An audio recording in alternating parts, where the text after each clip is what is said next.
Went to Laboe. All right, so I had him drag me out 115 kilometer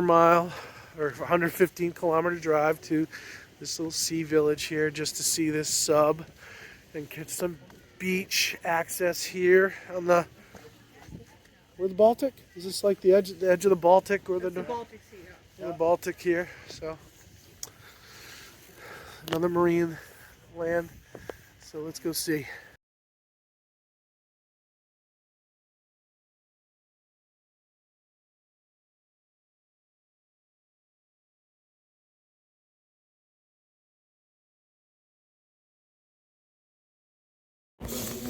With that oil smell, no matter what, you can never get rid of it. It's just there forever.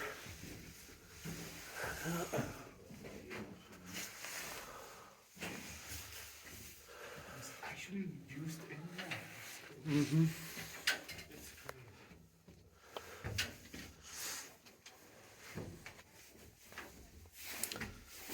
All the tanks. Unreal. Oh yeah, voltmeter. Oh, I see. Yeah. Yeah. I mean, so we just walk here. I wouldn't know. Oh yeah, there it says. Yeah, so these are the diesel engines here. So this would be the back end fitted with a battery. So you'd have engine, the mechanics, and the battery, electrician's mates, and the torpedoes mates, of course, for the aft tube. But this was.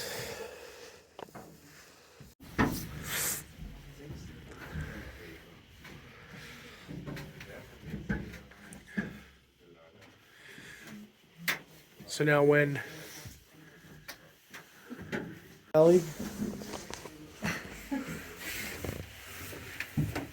This is not possible for the yeah, What is that? Oh, the pot. yep, here's the stove. Now, I don't know if this is for the same all one crew or if this is for the officers only.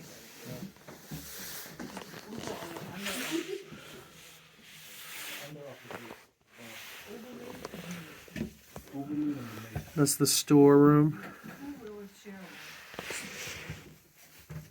Two would share one of these? Yeah, they call that a hot racking. So you have two crews. You have a 12-hour shift. So if you were off shift, you were doing some extra stuff or sleeping, then yeah, TikTok. then maybe studying some charts, working on quals. Yeah. Yep. But you were working or sleeping. Working or sleeping. Good job, Marco. You got some squid in you after all.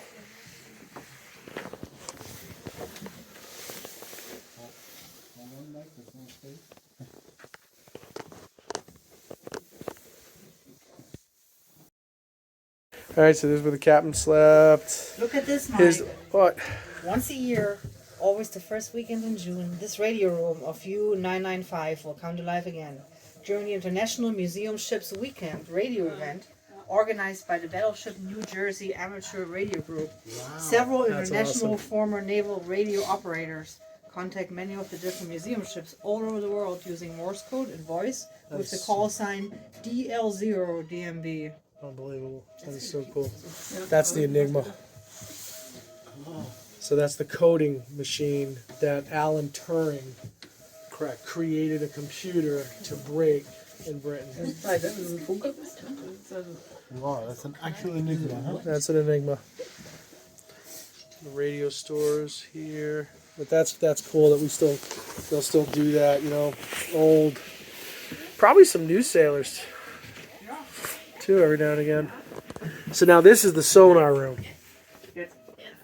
And this is what when they say listening for other ships. So you can listen to a ship's propeller and know the type in class. So there would be a guy sitting here all the time. All the time. Just listening.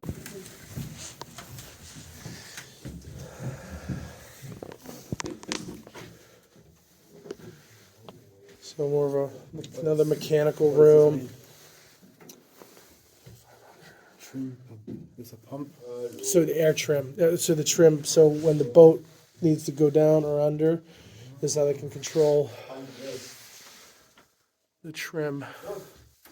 So flooding what they call the ballasts. This is probably where the That's There's the sonar system. up forward. Pump. Yeah. So this is part of the system for the navigation. Right. Uh-huh. So required a very detailed calibration.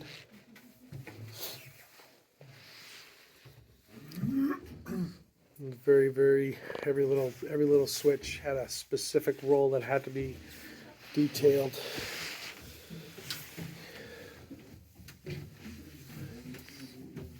Yep. All right. So this is conning. Yeah. So now you have Counting? conning. Conning. Control. So here's the nav station. Right. So you got your chart. And the captain would be here, and then a conning officer.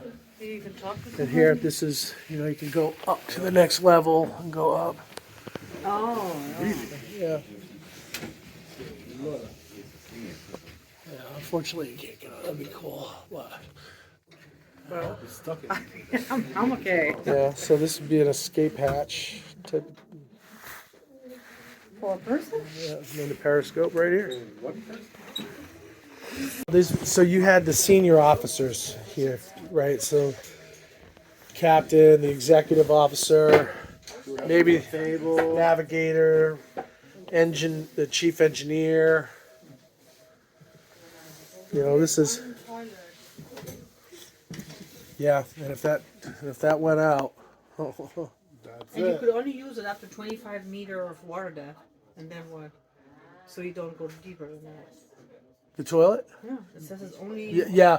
Well, you only would run that for a special operation for like a couple hours at a time because the batteries could only sustain that long. So you had to come back up. You have to hold it in for You had, yeah. If you had to go potty.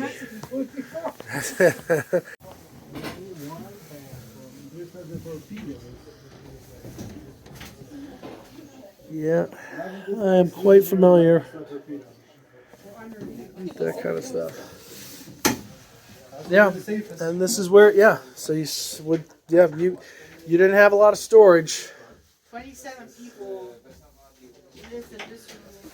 All right, so this was this crew was something around probably 40 total. What? These are Torpedoes would be pulled daily to be maintained. yeah, Um, because on these top are and under the you- plates, the float plates. because the Torps had their own motor systems, they had sensing systems, they had explosives, so they had to check these as part of their every day. You're under the floor bridge is the backup. Probably, yeah, they would pull all this up and go to battle stations and stuff. But the other thing too was there was not a lot to do on this boat, right? So maintenance was just a way to kind of keep the crew focused. And busy.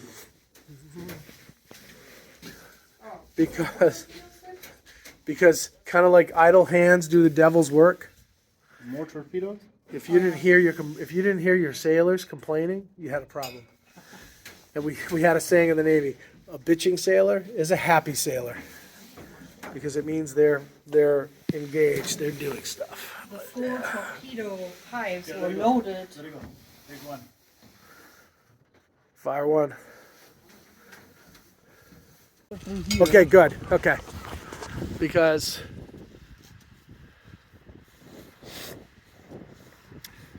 Seems like fake. I mean, if I wouldn't know, I would say that's fake. right. Yeah, because the anti-aircraft, right? So, like I said, you didn't spend a lot of time underwater. You spent more time at sea, up above, so you could be spotted. So there's like terms like run silent, run deep, right? Like, so if you didn't have these weapons, you're sitting ducks for enemy aircraft. They were just, so all those convoys that are coming in, the U-boats could at least, if they, for some reason, if they were charging their batteries and they got spotted, they could fire at the intruders. And a lot of these wires that you see, running from bow to stern. Those are antenna. So these are the bow planes. So that adjusts the depth. And this little beach out here. Windsurfer. Yeah. This is the North Atlantic, or this is the Baltic Sea, or a port to the Baltic Sea.